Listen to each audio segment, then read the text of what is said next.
경남 거제 대우조선해양에서 일하는 협력업체 노동자 파업이 한 달 넘게 이어지는 가운데 공권력 투입 가능성이 제기되며 긴장감이 커지고 있습니다. 하지만 노조와 사측 또 정부 사이의 입장차가 커서 갈등이 쉽게 풀리기는 어려워 보입니다. 보도에 오태인 기자입니다.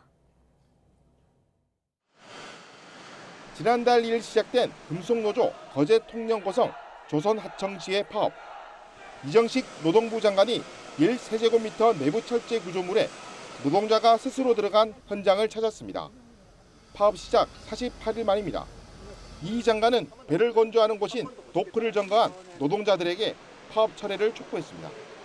지금 제일 걱정되는 게 건강이고 우리가 먹고 살자고 하는 건데 그래서 이제 빨리 농성을 푸시고 같이 이 문제를 좀 평화적으로 해결했으면 국민들도 좋아할 거고 더 이상 불행한 일들이 없도록 했으면 좋겠다는 생각입니다. 곧이어 이상민 행정안전부 장관이 같은 현장을 방문했습니다. 기재부, 법무부, 행안부, 고용부, 산업부 등 관계부처 5곳이 공동 담화문을 발표한 다음 날 파업 현장을 찾은 겁니다. 경찰청장 후보자까지 이례적으로 파업 현장을 함께 찾으면서 공권력 투입이 코앞으로 다가왔다는 분석도 나옵니다. 이 장관 역시 가능성을 인정했습니다. 당연히 고려하고 있습니다.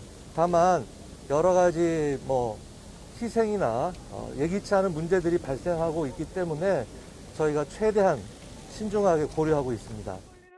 하지만 파업 중인 노조와 사용자인 협력업체, 정부의 입장차는 여전합니다. 노조가 요구한 임금 30% 인상은 합의점을 찾은 모양새지만 노조 전임자 인정 등에서 각자의 의견이 평행선을 달리고 있습니다. 공권력이 투입되면 아마 걷잡을 수 없는 상황이 펼쳐질 거라고 저는 생각하고 있습니다. 저희들은 말씀드린 것처럼 끝장 투쟁을 이야기하고 있고 더 이상 이렇게 폭력적으로 사태를 마무리하려고 하는 정부가 산업은행에게 대화로 이 문제를 해결하라고 조속히 촉구하기를 부탁드리겠습니다. 불법 파업을 철회하라는 정부의 압박 속에 민주노총 금속노조는 총파업 대회를 예고했습니다. 공권력 투입 여부를 두고 노조와 정부 사이 긴장감이 커지고 있는 가운데 대우조선은 오늘 23일부터 2주 동안 여름 휴가를 앞둔 상황. 협력업체 노사가 휴가 전까지를 사실상 협상 기한으로 정한 가운데 어떤 결과가 나올지 주목됩니다.